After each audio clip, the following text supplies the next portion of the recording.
Hello everyone, welcome to my channel KP success zone. दोस्तों, जैसा कि हम लोग पढ़ रहे थे प्राचीन भारत का इतिहास, और इसमें हम लोग इतिहास को 3 भाग में बांट के पहला भाग जो था दोस्तों प्राग ऐतिहासिक काल इसको हम लोग पढ़ लिए थे पिछले वीडियो में। तो अगर आप लोग पिछला वीडियो नहीं देखें तो उसको जाके देख सकते हैं। ये क्लास 3 है, मतलब कि तीसरा क्लास है। हम लोग धीरे धीरे करके आपको पढ़ाते चले रहे हैं ताकि जितना आपको डाइजेस्ट हो सके, एक दिन में आप याद कर सके। अभी टाइम है तो हम सारे सिलेबस को धीरे धीरे कवर कर देंगे। आप डेली क्लास में आप इसको करते चलिए, ठीक है। एक ही दिन में पूरा पढ़ लेने से आपको एग्जॉस्ट फील होगा, ठीक है। इसीलिए धीरे धीरे पढ़ेंगे, ठीक है।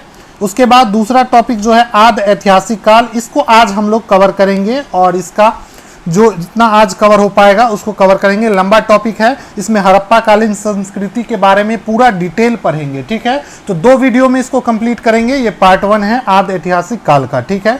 तो चलिए शुरू करते हैं। आदि ऐतिहासिक काल, इसी को दोस्तों हड़प्पा संस्कृति या फिर सिंधु घाटी सभ्यता भी बोला जाता है। हड़प्पा संस्कृति या सिंधु घाटी सभ्यता को दोस्तों ब्रॉन्ज एज के नाम से भी जाना जाता है, मतलब कि कांस्य युग। किस नाम से? तो कांस्य युग, ठीक है। कांस्य युग के नाम से भी जाना जाता है, तो इसको भी ध्यान रखेंगे, ठीक है। इसका जो काल का बात करें तो आदि ऐतिहासिक काल का जो काल है दोस्तों वो 2500 ईसा वर्ष पूर्व से 1750 ईसा वर्ष पूर्व माना जाता है, ठीक है। सिंधु घाटी सभ्यता का काल या फिर हड़प्पा सभ्यता या संस्कृति बोल लीजिए उसका काल। लेकिन जॉन मार्शल के अनुसार इसका जो काल है दोस्तों 2350 ईसा वर्ष पूर्व से 1750 ईसा वर्ष पूर्व। जॉन मार्शल जी इसका जो निर्धारण किए थे कार्बन 14 पद्धति के द्वारा। आप लोग जानते होंगे पुरातात्विक चीज़ों का साक्ष्य जानने के लिए हम कार्बन 14 पद्धति का उपयोग करते हैं, और इसी पद्धति के अनुसार जब जॉन मार्शल के हिसाब से अगर पूछा जाए, जॉन मार्शल अगर दिया रहे और हड़प्पा संस्कृति का काल पूछे तो 2350 ईसा वर्ष पूर्व से 1750 ईसा वर्ष पूर्व बताएंगे, ठीक है। लेकिन अगर जॉन मार्शल न रहे तो इसका काल जो है वो 2500 ईसा वर्ष पूर्व से 1750 ईसा वर्ष पूर्व होगा, ठीक है। इसे सिंधु घाटी सभ्यता भी कहते हैं, और ये जो है दोस्तों प्रथम नगरीय सभ्यता था, ठीक है। तो ये जो है दोस्तों सिंधु घाटी सभ्यता के नाम से भी जाना जाता है, ठीक है। हड़प्पा संस्कृति जो है दोस्तों प्रथम नगरीय सभ्यता है, ठीक है। पहला नगरीय सभ्यता है, ठीक है। अब देखेंगे कि सिंधु घाटी सभ्यता का उदय कब हुआ था। तो सिंधु घाटी सभ्यता का जो उदय हुआ था दोस्तों, सिंधु घाटी सभ्यता का उदय भारतीय उपमहादेश के पश्चिमोत्तर भाग में मतलब पश्चिम उत्तर। अगर आप भारत को देखें इस तरीके से तो ये हो गया उत्तर और ये हो गया पश्चिम, ठीक है। तो इस तरफ पश्चिम उत्तर भाग में उदय हुआ था सिंधु घाटी सभ्यता का, ठीक है। और ये पड़ता है अभी करंट में पाकिस्तान में पड़ता है, ठीक है, जहाँ पे सिंधु घाटी सभ्यता का उदय हुआ था। इसका नाम पड़ा हड़प्पा संस्कृति, क्योंकि यह पाकिस्तान प्रांत में हड़प्पा नामक स्थान से आधुनिक स्थल से पता चला है, ठीक है। तो हड़प्पा नामक स्थान से यह पता चला था, पाकिस्तान में पड़ता है, पाकिस्तान प्रांत में, तो इसीलिए इसका नाम हड़प्पा पड़ा। और सबसे पहले जो खोजा गया था दयाराम सैनी के द्वारा 1921 ईस्वी में, वो हड़प्पा ही था। इसीलिए सबसे पहले जो खोजा गया उसी के नाम पर इसका नाम पड़ा हड़प्पा सभ्यता, और इसी को दोस्तों सिंधु घाटी सभ्यता भी बोला जाता है। इसका जो केंद्र स्थल है दोस्तों वो पंजाब और सिंध में पड़ता है, और मुख्यतः सिंधु घाटी में पड़ता है। देखिए इसका जो केंद्र पड़ता है मुख्यतः सिंधु घाटी। सिंधु जो है क्या है? नदी है जो कि भारत से होते हुए ही जाती है और पाकिस्तान में बहती है। जब हम नदी आप लोग देखेंगे, आप लोग क्या कीजिएगा, सर्च करके सिंधु घाटी, सिंधु नदी का एक मैप देख लीजिएगा, ठीक है। यहाँ लगाना भूल गए तो आप लोग सर्च करके देख लीजिएगा। इसका केंद्र स्थल पंजाब और सिंध में था। पंजाब अपना वाला, कुछ पंजाब जो है दोस्तों क्या है पाकिस्तान में भी है, तो जो पाकिस्तान प्रांत में अभी पंजाब पड़ता है वहां पे, ठीक है। और सिंध भी पड़ता है पाकिस्तान में, तो इधर ही दोस्तों उदय हुआ था हड़प्पा संस्कृति का, ठीक है।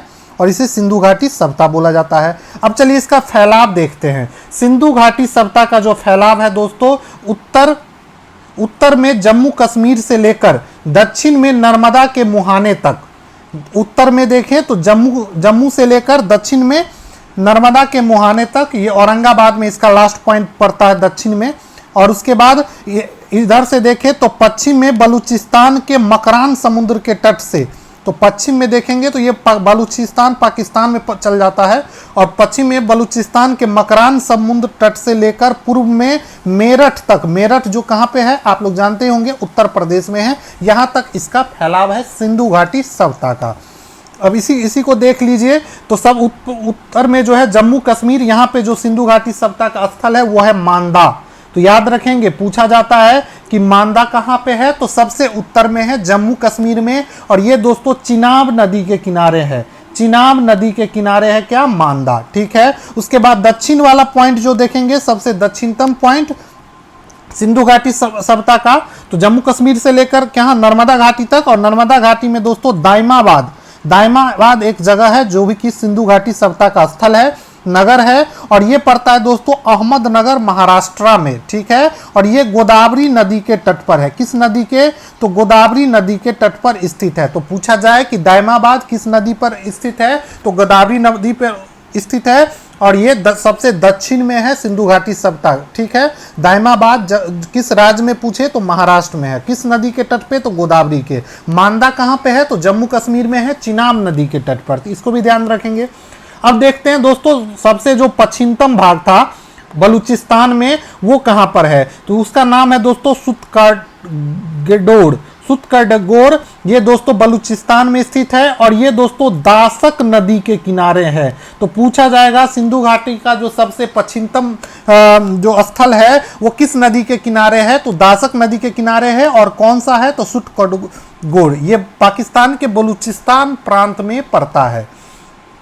उसके बाद दोस्तों सब पूरब में देखें तो पूरब में है आलमगीरपुर।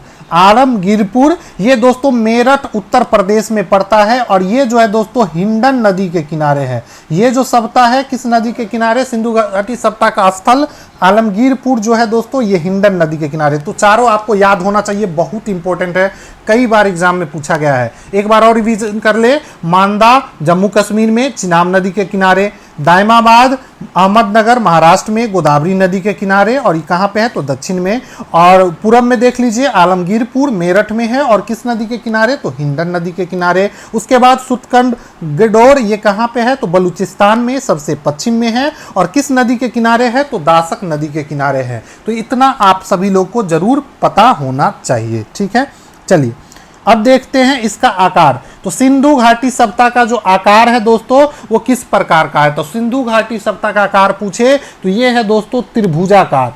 त्रिभुजाकार है, किस आकार में है, त्रिभुजाकार है। ठीक है, तो इसको भी ध्यान रखिएगा। इसका क्षेत्रफल कितना है, तो सिंधु घाटी सभ्यता का जो क्षेत्रफल था 12,99,600 वर्ग किलोमीटर, जो कि वर्तमान में अब कितना हो गया है, तो 15,20,000 वर्ग किलोमीटर हो गया है। ठीक है, तो इसको ध्यान रखेंगे। उसके बाद लगभग टोटल 1500 हड़प्पा संस्कृति के स्थल का पता चला है। अभी तक 1500 स्थल का पता चला है, जिसमें सबसे ज्यादा 900 स्थल जो है कहां पे है, इंडिया में है। और उसमें इंडिया में भी पूछे सबसे ज्यादा सिंधु घाटी सभ्यता का स्थल कहां पे है, किस राज्य में है, तो गुजरात में है। तो इसको भी ध्यान रखेंगे, सबसे ज्यादा किस राज्य में है, तो गुजरात में। ठीक है, उसके बाद 598 सिंधु घाटी का स्थल जो है वो पाकिस्तान में है, और 2 जगह जो है दोस्तों अफगानिस्तान में है। ठीक है, तो इसको भी हम लोग पढ़ेंगे। तो इतना हो गया। चलिए अब आगे देखते हैं। आगे है महत्वपूर्ण नगर। सिंधु घाटी सभ्यता का महत्वपूर्ण नगर, इससे भी कई बार आपको क्वेश्चन देखने को मिलता है। तो पहला है दोस्तों पंजाब में हड़प्पा। हड़प्पा जो है दोस्तों ये पंजाब में है, लेकिन ये पंजाब हमारे वाला पंजाब नहीं, पाकिस्तान में जो पंजाब पड़ता है उस पाकिस्तान में है, उस पंजाब में है। ठीक है, हड़प्पा नगर का जो खोज किया गया था दोस्तों, हड़प्पा को सर्वप्रथम खोजा गया था, पहला नगर है, और इसका जो खोज किया गया था रावी नदी के तट पर। किस नदी के तट पर, रावी नदी के तट पर। इसको याद रख सकते हैं, हरा, ह से हड़प्पा, आर से रा से रावी, रावी। तो पूछे हड़प्पा किस नदी के किनारे है, तो हड़प्पा जो है दोस्तों रावी नदी के किनारे है। तो इसको याद रख सकते हैं एक ट्रिक से, हरा से। ठीक है, और किस नदी के किनारे है, तो रावी नदी के किनारे है। ठीक है, इसका जो खोज किया गया था 1921 ईस्वी में किया गया था दयाराम सहनी के द्वारा। ये जो है जॉन मार्शल के नेतृत्व में एक बना था कमेटी खोजने के लिए, जिसमें से दयाराम साहनी जी सबसे पहले 1921 ईस्वी में हड़प्पा नगर का पता करते हैं। और कहां पे, तो रावी नदी के तट पे। यहां से दोस्तों स्वास्तिक का चिन्ह मिला है, 6 अन्नागार मिले। तो इसको भी याद रखें कि स्वास्तिक का चिन्ह पूछे सिंधु घाटी के किस स्थल से प्राप्त हुआ है, तो हड़प्पा से प्राप्त हुआ है, ठीक है। और यहां पर दोस्तों 6 अन्नागार भी मिले हैं। 6 क्या मिले हैं, अन्नागार मिले हैं, ठीक है। और ये दोस्तों अन्नागार जो थे ईंट के चबूतरे के बने होते थे। इसकी लंबाई की बात करें, लंबाई 15 मीटर 15.23 मीटर और चौड़ाई जो था इसका तो 6.09 मीटर। ये अन्नागार का लंबाई और चौड़ाई हो गया। ये लंबाई हो गया, ये चौड़ाई होगा। कई बार अगर आपको डीप में जाएगा तो लंबाई चौड़ाई भी पूछ सकता है। और इसके अन्नागार जो है दोस्तों, इसके फर्श के दरार से जो मिला है दोस्तों, गेहूं और जौ के दाने मिले हैं। क्या मिले हैं, तो गेहूं और जौ के दाने मिले हैं। इससे क्या प्रमाणित होता है कि सिंधु घाटी सभ्यता में जो हड़प्पा स्थल है वहां पर गेहूं और जौ का उपयोग होता था। तभी आपको अन्नागार से क्या मिला है, तो गेहूं और जौ का प्रमाण मिला है, ठीक है, हो गया। हड़प्पा नगर में बात करें तो यहां पर 2 कमरे वाले बैरक भी मिले हैं। तो एक चीज इसको भी ध्यान रखेंगे, हड़प्पा में क्या मिले हैं, तो 2 कमरे वाले बैरक मिले हैं। 2 कमरे वाले बैरक मिले हैं, इसको भी ध्यान रखना है। ये भी पूछा जाता है, कई बार पूछ देगा, ठीक है। और यहां से प्राप्त मोहर पर सबसे अधिक अंकन जो किया गया है, एक सिंगी पशु का। तो अगर पूछा जाए यहां पर जो मोहर मिला है, हड़प्पा सभ्यता में जो मोहर मिला है, इस पे किसका अंकन सबसे ज्यादा है, तो एक श्रृंगी मोहर, एक श्रृंगी पशु का, ठीक है। तो ध्यान रखेंगे, एक श्रृंगी पशु का सबसे ज्यादा क्या मिला है, मोहर मिला है, मोहर पर मिला है। तो जिस पर यहाँ का जो मोहर मिला है वो एक श्रृंगी पशु का मिला है, ठीक है। तो इतना आपको हड़प्पा से ध्यान रखना है, बिल्कुल पूछा जाता है। अब बात करेंगे दूसरा, मोहनजोदारो। मोहनजोदारो एक फिल्म भी बना था, आप लोग देखे होंगे, अगर फिल्म देखने के शौकीन है तो, ऋतिक रोशन का, ठीक है। इसमें हीरो ऋतिक रोशन था। तो मोहनजोदारो सिंध में स्थित मोहनजोदारो दूसरा है। यह भी बहुत ही महत्वपूर्ण स्थल है सिंधु घाटी सभ्यता का। तो 2 सबसे महत्वपूर्ण है, एक हड़प्पा और एक मोहनजोदारो। मोहनजोदारो का खोज जो किया गया था जस्ट 1 साल बाद, 21 में हड़प्पा का और 1922 में खोजा गया राखल दास बनर्जी के द्वारा मोहनजोदड़ो को, ठीक है। किसके द्वारा, तो राखल दास बनर्जी के द्वारा। और हड़प्पा किसके द्वारा खोजा गया था, तो दयाराम साहनी के द्वारा। कब खोजा गया था, तो 21 में। 22 में कौन खोजा गया, 1922 में मोहनजोदारो। किसके द्वारा, तो राखल दास बनर्जी के द्वारा। मोहनजोदारो जो है दोस्तों सिंधु नदी पर स्थित है। देखिए सिंधु नदी पर स्थित है मोहनजोदारो। और हड़प्पा किस नदी पे था, तो रावी नदी पर। इसलिए इसको सिंधु घाटी सभ्यता का, ये सिंधु घाटी सभ्यता का सबसे बड़ा नगर था। तो पूछा जाए कि सिंधु घाटी सभ्यता का सबसे बड़ा नगर कौन सा है, तो सिंधु घाटी सभ्यता का जो सबसे बड़ा नगर है दोस्तों वो है मोहनजोदारो। किस नदी के किनारे है, तो सिंधु नदी के किनारे हैं, ठीक है। वहीं पे बात करें हड़प्पा किस नदी के किनारे था, तो रावी के, ठीक है। सिंधु नदी के किनारे है क्या, मोहनजोदड़ो। मोहनजोदड़ो को दोस्तों प्रेतों का टीला भी बोला जाता है, ठीक है। प्रेतों का टीला बोला जाता है किसको, तो मोहनजोदारो को क्या बोला जाता है, प्रेतों का टीला बोला जाता है। और सिंधु घाटी का ये सबसे बड़ा स्थल था, ठीक है। सिंधु घाटी सभ्यता को सिंध का नखलिस्तान भी बोला जाता है, तो इस नाम से भी बोला जाता है। तो पूछा जाए कि सिंधु घाटी सभ्यता का कौन से नगर को सिंध का नखलिस्तान बोला जाता है, तो इसका आंसर हो जाएगा दोस्तों मोहनजोदारो। और क्या बोला जाता है, तो प्रेतों का टीला बोला जाता है। मोहनजोदारो से दोस्तों आपको एक मोहर मिला है, इसके बारे में भी जान लीजिए। सिंधु घाटी सभ्यता से एक मोहर मिला है जिस पर दोस्तों पुरुष देवता अंकित है। मोहर पे कौन है, पुरुष देवता अंकित है, तो इसको भी ध्यान रखेंगे। और ये पुरुष देवता कौन थे, तो इनके बारे में बोला जाता है कि ये पुरुष देवता थे दोस्तों पशुपति महादेव जी, ठीक है। पशुपति महादेव जी थे, ठीक है। ये कहाँ पे है, तो सिंधु मोहनजोदड़ो के जो मोहर मिला है उस समय का, उस पे पुरुष देवता थे। और ये कौन थे, तो पशुपति महादेव जी थे, ठीक है।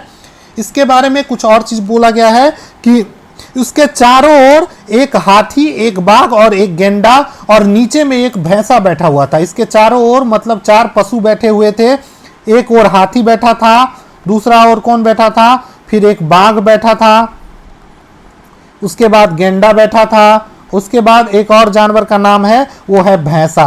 भैंसा जो है आसन के नीचे बैठा था, तो इसको भी ध्यान रखना है वो कौन सा पशु है जिसके बारे में मोहर पर बताया गया है, ठीक है। और पांव के पास 2 हिरन, एक चीज और है, पांव के पास जो है दोस्तों 2 हिरन थे, 2 हिरन। तो इस सारा चीज आप लोग याद कर लीजिएगा, अपने नोट्स में नोट डाउन कर लीजिएगा कि मोहनजोदड़ो में जो मुहर मिला था उस पे पुरुष देवता का अंकन है। ये पुरुष देवता कौन थे? तो पशुपति महादेव जी थे, पशुपति महादेव जी थे। और इसके इर्द गिर्द मतलब चारों साइड जो पशु थे वो थे हाथी, बाघ, गेंडा, भैंसा, और पांव के पास दोस्तों 2 हिरन मिले हैं, ठीक है, इसलिए इनको पशुपति महादेव भी बोला गया है। मोहनजोदड़ो में भी दोस्तों एक विशाल स्नानागार मिला है, ठीक है, तो ये भी पूछा जाता है, बहुत इंपॉर्टेंट है। विशाल स्नानागार ये कहां से मिला है? स्नानागार, तो विशाल स्नानागार जो मिला है दोस्तों मोहनजोदारो से मिला है, ठीक है। और ये 11 मीटर लंबा था, 7 मीटर चौड़ा और 2.43 मीटर गहरा था, ठीक है। मोहनजोदारो का जो सबसे बड़ा इमारत था दोस्तों उसको क्या बोलते थे? तो अन्नागार बोलते थे। मोहनजोदारो का सबसे बड़ी इमारत, तो मोहनजोदारो का सबसे बड़ा इमारत पूछे तो सबसे बड़ी इमारत जो था दोस्तों वो कौन था? तो यहाँ का जो अन्नागार था जहाँ पर अन्न रखा जाता है उसी को अन्नागार बोलते हैं। तो अन्नागार जो था दोस्तों ये सबसे बड़ा स्थल था। कौन? तो मोहनजोदारो का सबसे बड़ा स्थल कौन था? तो यहाँ का अन्नागार, ठीक है।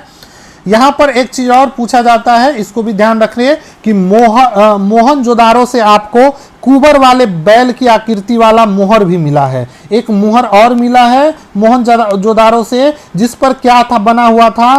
तो कुबर वाला बैल बना हुआ था, ठीक है। तो कुबर वाला क्या बना हुआ था? बैल बना हुआ था। तो इसको भी याद रखेंगे, मोहनजोदारो से ये भी पूछा जाता है, ठीक है।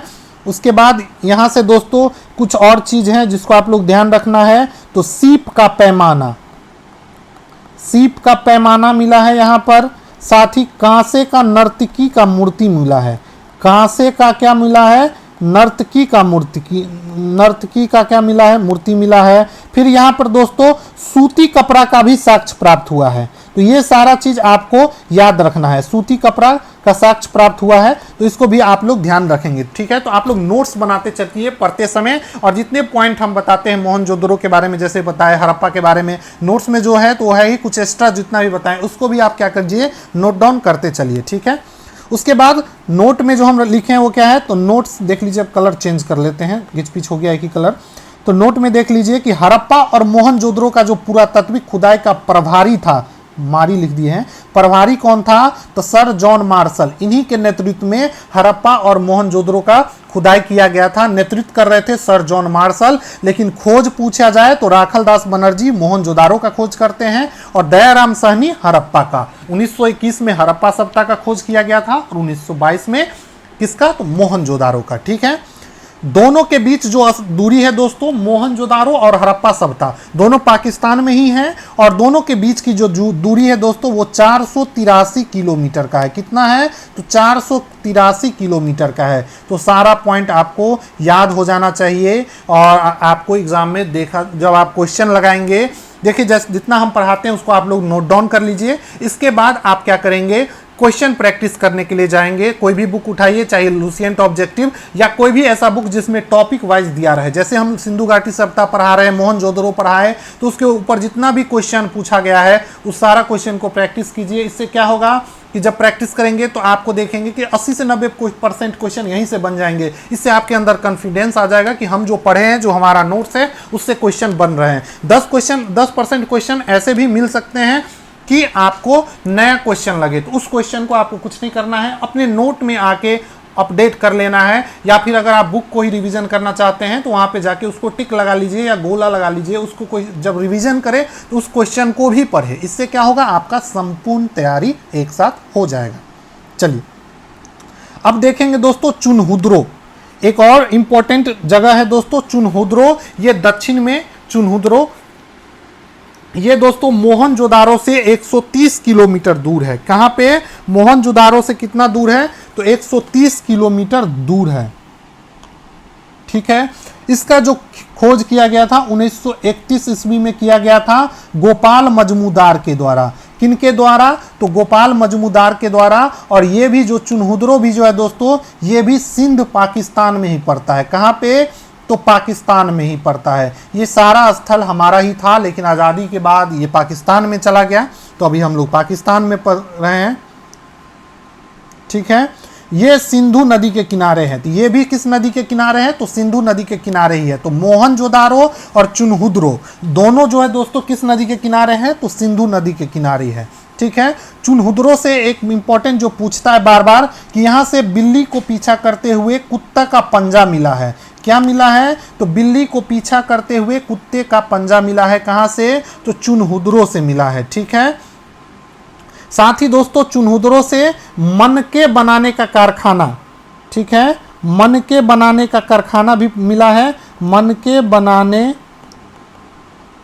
का कारखाना भी मिला है, तो इसको भी आप लोग ध्यान रखेंगे। साथ ही यहाँ पर क्या मिला है? बहुत ही इंपॉर्टेंट चीज़ है दोस्तों, खासकर लड़कियों के लिए, लिपस्टिक। ये भी दोस्तों कहाँ से मिला है? तो चुनहुद्रो से। बताइए।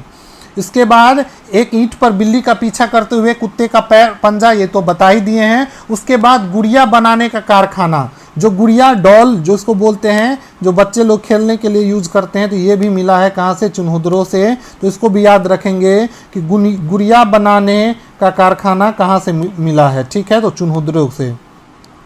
तो इसको भी याद रखिए, ठीक है। उसके बाद दोस्तों चुनहुद्रो में वर्गाकार ईंट, यहाँ पर जो ईंट मिला है वो किस तरह? तो वक्रकार का, ठीक है, वर्गाकार ईंट मिला है। कहाँ से? तो चुनहुद्रो से। और कांस्य की बैलगाड़ी मिली है। यहाँ पर क्या मिली है? तो कांस्य की बैलगाड़ी मिली है, ठीक है। सिंधु घाटी सभ्यता कांस्य युगीन सभ्यता भी था, और इस कांस्य की जो मूर्ति मिली थी नर्तकी का देखे थे मोहनजोदड़ो में। और यहाँ क्या मिला है? तो कांस्य की बैलगाड़ी मिली है, ठीक है। कांस्य की क्या मिली है? तो बैलगाड़ी मिली है। और यहाँ इक्का गाड़ी के अवशेष भी प्राप्त हुए हैं, तो इसको भी ध्यान रखें। यहाँ पर क्या मिले हैं? तो इक्का गाड़ी का भी क्या मिला है? अवशेष मिला है। तो ये सारा चीज आपको चुनहुद्रो से मिला है। ये सारा चीज आप लोग अपने नोट में नोट डाउन कर लीजिए, ठीक है। अब जो अगला स्थल पढ़ने वाले हैं वो है लोथल। लोथल जो है दोस्तों गुजरात में स्थित है, और ये पाकिस्तान में नहीं है दोस्तों, ये हमारे इंडिया में ही है, गुजरात में। और ये भोगवा नदी के किनारे है, ठीक है। किस नदी के किनारे है लोथल? तो भोगवा नदी के किनारे है। कई बार लोथल से क्वेश्चन पूछता है, ठीक है। लोथल का खोज जो किया गया था 1955 से 62 के बीच रंगराव राव के द्वारा किया गया था खोज, ठीक है। यह एक पतन नगर या डॉकयार्ड है, इसी को बंदरगाह भी बोलते हैं दोस्तों। बंदरगाह से आप लोग को समझ आ गया होगा, बंदरगाह भी बोला जाता है। यहाँ पे समुद्री जहाज वगैरह रुकती है, मतलब आके किनारे लगती है, बंदरगाह वैसे नगर को बोलते हैं। पतन नगर या डॉकयार्ड इंग्लिश में बोला जाता है, बंदरगाह भी बोल लीजिए। तो लोथल जो है दोस्तों वो क्या है? पतन नगर है, डॉकयार्ड है, ठीक है। उसके बाद बात करें लोथल के बारे में, तो यहाँ से दोस्तों युगल शवधान मिले हैं। युगल मतलब दो, ठीक है। युगल शवधान का अवशेष मिला है कहाँ पर? तो लोथल में, ठीक है, ठीक है। लोथल को दोस्तों लघु मोहनजोदारो भी बोला जाता है, तो इसको भी याद रखेंगे। तो पूछा जाए कौन से स्थल को लघु मोहनजोदारो बोला जाता है, तो लोथल को मोहनजोदारो। लोथल को क्या बोला जाता है? लघु मतलब छोटा मोहनजोदारो भी बोला जाता है। यह हड़प्पा कालीन क्या था? बंदरगाह नगर था, पतन नगर था, डॉकयार्ड था, ये तो पता ही है। लोथल में ही दोस्तों चावल उपजाने का अवशेष मिला है। यहाँ पर क्या मिला है? तो चावल उपजाने का अवशेष मिला है। और ये जो अवशेष है दोस्तों 1800 ईसा वर्ष पूर्व का है, ठीक है। 1800 ईसा वर्ष पूर्व का है, जो कि मिला है कहाँ से? लोथल से मिला है, ठीक है। यहाँ पर दोस्तों कुछ अन्य चीज और भी है, तो अन्न पीसने का चक्की मिला है, ठीक है। यहाँ पर क्या मिला है? अन्न पीसने का चक्की। अन्न पीसने का चक्की भी मिला है कहाँ से? तो लोथल से मिला है, ठीक है। उसके बाद फारस की मोहर मिली है। इससे क्या पता चलता है कि फारस से क्या होता था? व्यापार होता था। फारस की मुहरें मिली है कहाँ से? तो लोथल से, ठीक ठीक है। उसके बाद नाव का भी साक्ष्य मिला है, आपको पता ही है, ये तो पतन नगर था, यहाँ से नाव का भी साक्ष्य मिला है, ठीक है। अग्निवेदी के प्रमाण मिले हैं, यहाँ से दोस्तों अग्निवेदी के प्रमाण मिले हैं, तो इसको भी याद रखेंगे कि अग्निवेदी का प्रमाण मिला है, ठीक है। उसके बाद क्या मिला है, यहाँ से हाथी दांत का पैमाना, ठीक है, तो यहाँ से हाथी दांत का पैमाना भी मिला है, ठीक है, तो इसको भी याद रखेंगे। ये सब कहाँ से मिला है, तो लोथल से मिला है, ठीक है। चलिए, उसके बाद यहाँ पर चित्रित मृद भांड मिला है, तो यहाँ पर क्या मिला है, एक चीज और बहुत इंपॉर्टेंट है, इसको भी ध्यान रखेंगे।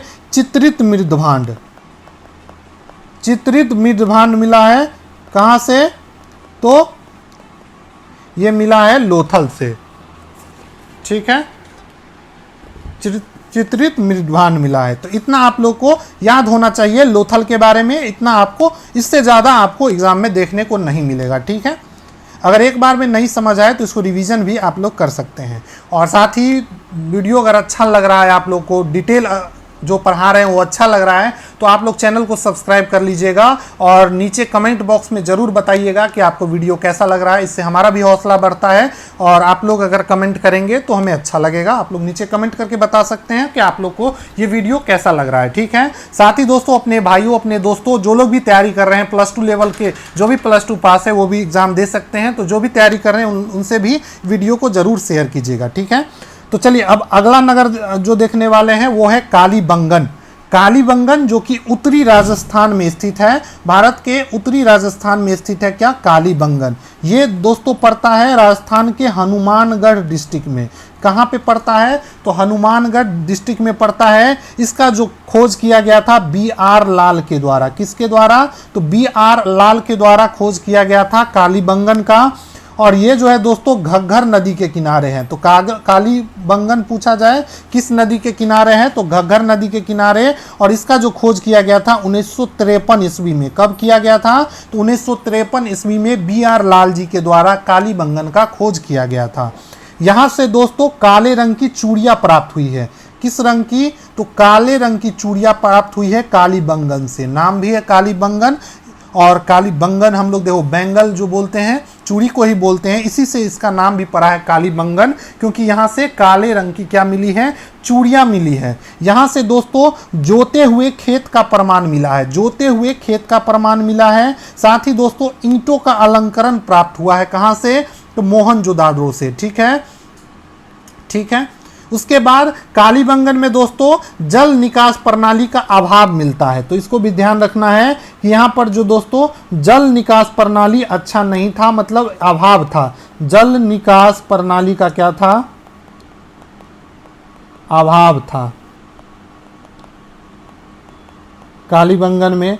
उसके बाद बात करें तो कालीबंगन में दोस्तों युगल सावधान, यहाँ पर भी दोस्तों क्या मिला है, तो युगल सावधान का पता चला है, ठीक है, प्रमाण मिला है, ठीक है। यहाँ के मकानों में एक पल्ले वाला दरवाज़ा होता था, यहाँ का क्या मिला है, यहाँ जो मकान होता था दोस्तों उसमें एक पल्ले वाला दरवाज़ा, आप लोग अभी भी देखते होंगे कहीं कहीं एक पल्ला वाला दरवाज़ा आपको देखने को मिलता है, ठीक है। एक पल्ला वाला दरवाज़ा मिला है कहाँ पर, तो कालीबंगन में मिला है, ठीक है। कालीबंगन में अलंकृत ईंट मिला है और अग्नि कुंड भी मिला है। यहाँ पर दोस्तों क्या मिला है, अग्नि कुंड भी देखने को मिला है, कहाँ पे, तो कालीबंगन में। तो ये सारा पॉइंट आपको याद होना चाहिए। जल निकास प्रणाली का अभाव मिला है कालीबंगन में, युगल सावधान मिला है, एक पल्ले वाला क्या मिला है, दरवाजा मिला है एक पल्ले वाला, ठीक है। उसके बाद अग्निकुंड मिला है, राजस्थान में है ये कालीबंगन। खोज किसके द्वारा किया गया था, पर ही है BR लाल के द्वारा। किस नदी के किनारे है, तो घग्गर नदी के किनारे। और कब इसका खोज हुआ था, तो 1953 ईस्वी में। यहाँ से दोस्तों काले रंग की चूड़ियाँ मिली है, जूते हुए खेत मिले हैं और ईंटों का अलंकरण मिला है, ठीक है। तो ये सारा चीज़ आपको कालीबंगन से मिला है, तो इसको आप लोग जरूर याद रखेंगे। अब अगला जो है दोस्तों वो है बनावली। बनावली पड़ता है दोस्तों हरियाणा में, भारत के हरियाणा के हिसार डिस्ट्रिक्ट में पड़ता है दोस्तों बनावली। कहाँ पर, तो हिसार डिस्ट्रिक्ट में, ठीक है। यहां से दोस्तों यहां से पक्की मिट्टी की बनी हुई हल मिली है। यहां से क्या मिला हुआ है, तो पका हुआ मिट्टी का हल बना हुआ है, ठीक है। यहाँ पे जो हल मिला है वो क्या है, मिट्टी के पके हुए मिट्टी के हल मिले हैं, ठीक है। उसके बाद बनावली और कालीबंगन से दो सांस्कृतिक अवस्था प्राप्त हुई। तो बनावली और कालीबंगन ये दोनों ऐसे स्थल हैं जहां से दो प्रकार की सांस्कृतिक अवस्था पाई गई है। पहला है दोस्तों हड़प्पा पूर्व अवस्था और दूसरा है हड़प्पा कालीन अवस्था। तो ये दोनों प्राप्त हुआ है कहां से, तो बनावली और कालीबंगन से। तो आज के वीडियो में इतना ही, आज हम लोग इतना पढ़ें। कल के वीडियो में हम फिर से सिंधु घाटी सप्ताह ही पढ़ेंगे, लेकिन जो जो छूट गया है महत्वपूर्ण नगर उसको पढ़ेंगे, और सिंधु घाटी सप्ताह के बारे में जो कुछ और पूछा जाता है, जो उसके डिटेल में जो स्नानागार वगैरह है उसके डिटेल में पढ़ेंगे। जितना क्वेश्चन बनता है सिंधु घाटी सप्ताह से, चूंकि ये बहुत ही इंपॉर्टेंट चैप्टर है, यहाँ से बहुत सारा क्वेश्चन पूछा जाता है और उसको एक पार्ट में कवर करना मतलब हो तो जाएगा, लेकिन आपको एक बार में पूरा याद रखना संभव नहीं है। तो दो पार्ट में करेंगे, जिससे क्या होगा, आपको ज़्यादा लोड भी नहीं पड़ेगा और सब चीज़ एक एक करके समझ में आएगा और याद भी हो जाएगा, ठीक है। तो वीडियो अगर आप लोग को अच्छा लग रहा हो तो अपने दोस्तों के साथ अपने ग्रुप में ज़रूर शेयर कीजिएगा और सब्सक्राइब करके ज़रूर जाइएगा। देखने के बाद बहुत सारे लोग देखने के बाद सब्सक्राइब नहीं करते हैं, तो सब्सक्राइब कर दीजिए, हमारे चैनल को सपोर्ट कीजिए ताकि हम और अच्छी अच्छी वीडियो आप लोग के लिए लाते रहें, ठीक है। तो मिलते हैं अगले क्लास में, जो कि पॉलिटी का क्लास है, तो उसको भी ज़रूर ज्वाइन कीजिएगा। तीसरा क्लास आज पॉलिटी का शुरू होगा और उसमें हम लोग अनुसूची पढ़ाएंगे, मतलब शेड्यूल पढ़ाएंगे, तो उसको भी आप लोग ज़रूर देखिएगा, ठीक है। तो मिलते हैं अगले वीडियो में। Thank you.